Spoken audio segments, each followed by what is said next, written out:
शिक्षण समिति बाड़मेर द्वारा संचालित ऑनलाइन क्लासेज में आपका हार्दिक स्वागत एवं अभिनंदन। प्यारे भैया बहनों नमस्कार। कक्षा पंचमी, विषय नैतिक शिक्षा, अध्याय 16 दिनचर्या।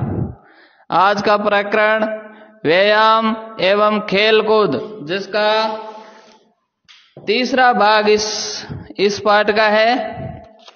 इससे पहले हमने इसमें प्रबोध एवं शय्या त्याग, प्रातः स्मरण, शौच कर्म, स्नान, भोजन और भोजन की अच्छी पद्धति, अध्ययन, इन सब बातों के बारे में जानकारी प्राप्त की थी। और अब हम आज इस वीडियो में व्यायाम एवं खेल कूद के बारे में समझने का प्रयास करेंगे। व्यायाम एवं खेल कूद। जीवित रहने के लिए भोजन का जितना महत्व है उतना ही स्वास्थ्य के लिए व्यायाम का महत्व है। व्यायाम से शरीर ही पुष्ट नहीं होता, अपितु बुद्धि, तेज, यश और बल भी बढ़ता है। शरीर में हल्कापन, स्फूर्ति, काम करने की शक्ति, उचित पाचन क्रिया, ये सब बातें खेलकूद पर निर्भर हैं। व्यायाम से रक्त संचरण क्रियाशील होता है, अतः शरीर का संतुलन बना रहता है। यानी कि हम जिस प्रकार हमारे शरीर को जिंदा रखने के लिए भोजन करते हैं, जितना भोजन का महत्व है, इसी के साथ साथ हमारे शरीर का व्यायाम एवं योग का बहुत महत्व है। उत्तम स्वास्थ्य के लिए हमें व्यायाम करना चाहिए, जिससे हमारा शरीर हष्ट-पुष्ट, बलशाली, बुद्धि, तेज और शरीर में हल्कापन, स्फूर्ति, पाचन क्रिया अच्छी हो जाती है और हमारे शरीर के रक्त का शुद्धिकरण होता है। वो सब व्यायाम से ही संभव है। शारीरिक विकास की दृष्टि से व्यायाम की कई विधियां हैं।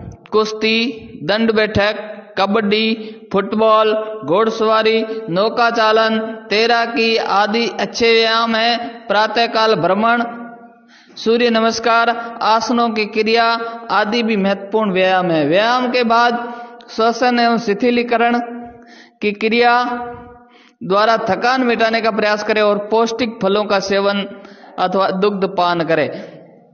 यानी कि शारीरिक दृष्टि से व्यायाम की कई प्रकार की विधियां हैं, जिसमें कुश्ती भी है, दंड बैठक है, कबड्डी है, फुटबॉल है, जितने सारे खेल है, यह है, नौका चालन है, तैराकी है, ये सब इसी से संबंधित है। अब जब सुबह के समय हम भ्रमण करते हैं या सूर्य नमस्कार करते हैं या योग के आसन करते हैं, ये भी शारीरिक व्यायाम ही है। और उसके बाद में अब हमारे विद्यालय में जो 10 मिनट का अनिवार्य शारीरिक होता है, ये भी एक योग का एवं यह व्यायाम का भाग है। अब जब भी इतना योग और व्यायाम करते हैं या खेलते हैं जिससे हमारे शरीर में थकावट आती है, इस थकावट को दूर करने के लिए हमें श्वसन क्रिया करनी चाहिए। लंबा गहरा श्वास लेना छोड़ना, इस प्रकार करते जाएंगे, जिससे हमारे शरीर में थकान दूर होती है। और शिथिलीकरण, जिसको अपन अंग्रेजी में कहते हैं रिलैक्स, यानी हाथों को झटकाना, पांवों को झटकाना, इस प्रकार का करेंगे जिससे हमारे शरीर के अंदर थकान दूर हो जाए। और पौष्टिक फलों का सेवन करना चाहिए और दुग्ध पान करना चाहिए। अब इसके बाद का बिंदु है आपके शयन। यानी जब हम पूरे दिन की दिनचर्या के सारे कार्य निपटाने के बाद हम जब सोते हैं, तो सोना, इसके लिए हमें हमेशा जल्दी उठना एवं जल्दी सोना हमारे स्वास्थ्य के लिए लाभदायक है। सुबह जल्दी उठना और रात को जल्दी सो जाना, यह स्वास्थ्य के लिए बहुत ही लाभदायक है। और एक स्वस्थ मनुष्य को 7 से 8 घंटे तक नींद लेनी चाहिए। सोने से पूर्व व्यक्ति को अपने दिन भर के किए गए कार्यों पर विचार करना चाहिए कि आज मैंने कौन सा कार्य किया, कितने कार्य अच्छे किए, कितने कार्य बुरे किए, बुरे किए तो क्यों किए, उनके क्या प्रतिफल हुए, आगे भविष्य में कैसे उससे निपटा जाए। इस प्रकार की बातों पर हमें विचार करना चाहिए। और इसके बाद ईश प्रार्थना यानी हमारे इष्ट देव को याद करते हुए हमें सोना चाहिए। सामान्यतः बाईं ओर करवट लेकर सोना चाहिए। पेट के बल उल्टा कभी भी लेटना नहीं चाहिए। अधिक निद्रा लेना भी एक रोग है, हमें इससे बचना चाहिए। यानी जो अधिक नींद लेते हैं वो भी एक रोग है, तो इससे हमें बचना चाहिए। नींद पूरी लेनी, लेकिन समय पर सोना और समय पर उठना, इन बातों का विशेष ध्यान रखेंगे। अब आपके सामने कुछ अभ्यास प्रश्न है। तो हमारा स्वास्थ्य उत्तम रहे इसके लिए हमें क्या करना चाहिए? व्यायाम करना चाहिए भाई। क्या करना चाहिए?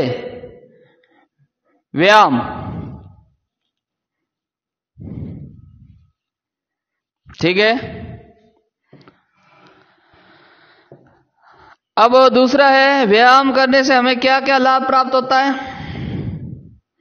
व्यायाम करने से हमें क्या क्या लाभ प्राप्त होता है? तो लाभ तो यही होता है, बुद्धि का विकास, तेज, यश, बल, शरीर बढ़ता है, क्रियाशीलता, पाचन शक्ति की क्रियाशीलता बढ़ती है।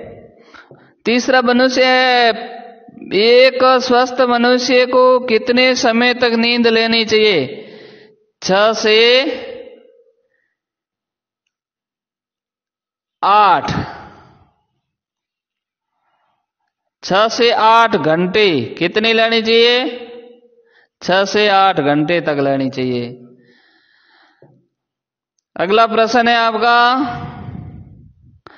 सोने से पूर्व हमें क्या करना चाहिए? यह भी बताइए आपको। सोने से पूर्व अपने दिन भर के किए गए कार्यों पर मनन करना चाहिए, विचार करना चाहिए और ईश प्रार्थना करनी चाहिए। प्रातः उठने से रात्रि सोने तक का दिनचर्या। अब प्रातः उठने से रात्रि में सोने तक का दिनचर्या आप कैसे बनाएंगे? तो इसके लिए आपको जैसे सुबह 6 आप कितने बजे उठते हैं?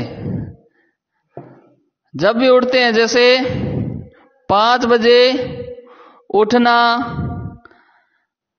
इस प्रकार दिनचर्या बनाना। फिर उसके बाद निवृत्त होना, फिर स्नान करना, फिर भोजन, और फिर विद्यालय जाने का या अध्ययन का जो भी है, अन्य कार्य, खेल कूद जो भी है, ये लिखने के बाद में दोपहर का भोजन कब करोगे? फिर रात्रि भोजन, फिर रात को फिर अध्ययन, और उसके बाद में रात को 9 बजे